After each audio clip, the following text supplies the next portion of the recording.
আজকে একটু ভুলের জন্য অনেক বড়ই ক্ষতি হয়ে যেত। তো তোমাদের দাদাভাই কালকে রাত্রেবেলা ডিউটি করে এসেছে, তো আমি ওকে খেতে দিয়ে ঘুমিয়ে পড়েছিলাম। তো তোমাদের দাদাভাইকে বলেছিলাম যে অ্যালার্ম দিয়ে ঘুমাতে, যাতে আমি সকালবেলা উঠে তোমাকে ডাকতে পারি। তো তোমাদের দাদাভাইয়ের পরের দিন মানে সকাল মর্নিং ডিউটি ছিল, তাই অ্যালার্ম দিয়ে রাখতে হয়, কারণ এত সকালে ঘুম থেকে ওঠা যায় না।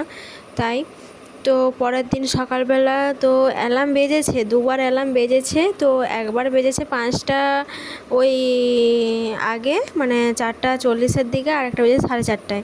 তো আমি ভেবেছি 5টার সময় হয়তো অ্যালার্ম আছে, তো আমি ওই ভেবে ঘুমিয়ে পড়েছিলাম। তো তারপর যখন উঠি একদম 5:54 ঘুম থেকে উঠেছি। তো তাড়াহুড়োয় তোমাদের দাদাভাইকে ডেকেছি, না তো আজকে ডিউটিটাই যেতে পারতো না। ওদের মানে কোম্পানিতে পাঞ্চিং ডেট থাকে 6:30 অবধি, মানে 6:20 অবধি ডেট মানে টাইম থাকে মানে ঢোকার। তাও তো অনেক তাড়াতাড়ি উঠে করে ঝটপট রেডি হয়ে তো গাড়ি নিয়ে বেরিয়ে গেছে। তো এরকম তাড়াতাড়ি তো মানে গাড়ি নিয়ে তো বেরিয়ে যাওয়াটা ঠিক নয়, তো এটা আমারও দোষ ছিল।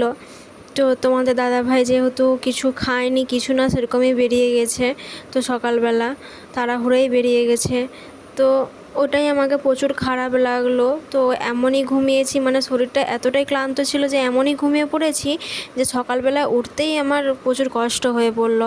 আর অ্যালার্মটা বেজেছে আমি উঠে পড়বো সেটাও নয়, আমি ভেবেছি হয়তো 5টার সময় আরেকটা অ্যালার্ম আছে। তো হোক, ঠিক আছে। হ্যালো বন্ধুরা, আমি তোমাদের মৃন্ময়ী। তো আমার এই ফুল ব্লগে তোমাদেরকে সবাইকে জানাই অনেক অনেক স্বাগত। তো আমি সকালবেলা ঘুম থেকে উঠেই পড়েছি, তো তোমাদেরকে তো বললাম।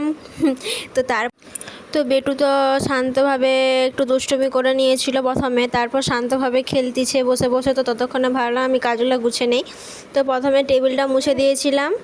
তো আর গ্যাসের কাছে আর ইন্ডাকশানের কাছে ওটা আমি কালকে রাত্রেই মুছে রেখেছিলাম। তো আমি তারপর একটু বিছানাটা একটু গুছিয়ে নিলাম।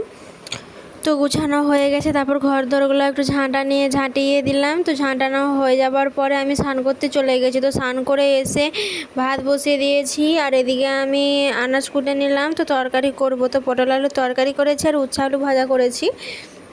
তো তরকারিটা আমি বসিয়ে আমি জল ভরতে চলে এসেছিলাম। তো তারপর বেটুকে স্নান করিয়ে বেটুকে খেতে দিয়ে দিয়েছিলাম। তো বেটু নিজের হাতে খাচ্ছিল, তারপর আমি ওকে গিয়ে খাইয়ে দিলাম। তো আমি নিজেও ওর পাতে খেয়ে নিয়েছি। তো সারা দুপুর তো বেটু ঘুমায়নি, বেটু ওই যে পায়রাগুলোকে খেতে দিচ্ছিল চাল। তো ওদের পিছনে সারা দিনটা পড়ে আছে, সারাদিন ঘুমায়নি, সারা দুপুরটা ওর এই করেই কেটে গেল দুষ্টুমি করে।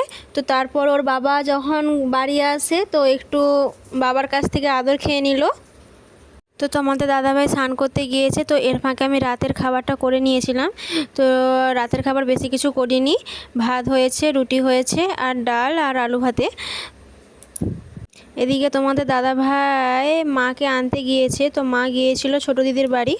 তো আমার এদিকে রান্না কমপ্লিট, আর এদিকে মাকে নিয়ে চলে এসছে। তো তোমাদের দাদাভাইকে আমি খেতেও দিয়ে দিয়েছি, তো খেতে বসে পড়েছে।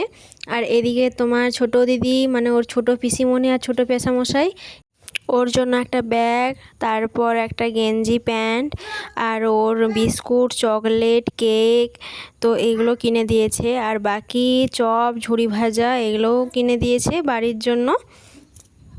তো ওকে যে ওর ছোটো পিসিমণি ব্যাগটা কিনে দিয়েছে, তো ওকে পরে দেওয়ার পরে ও কিন্তু আর খুলছে না, ও খুলে নিলেই ও কাঁদতিছে। তো ওর ভীষণই পছন্দ হয়েছে ব্যাগটা। তো হ্যালো বন্ধুরা, তো যদি আমার ভিডিও ভালো লেগে থাকে তাহলে লাইক শেয়ার কমেন্ট অবশ্যই করবে।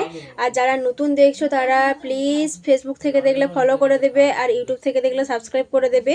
তো আজকের মতো আমি এই ভিডিওটা এখানেই শেষ করছি। তো কালকে আবার দেখা হবে নতুন একটা ভিডিওতে। তো সবাই ভালো থাকবে, সুস্থ থাকবে, সাবধানে থাকবে।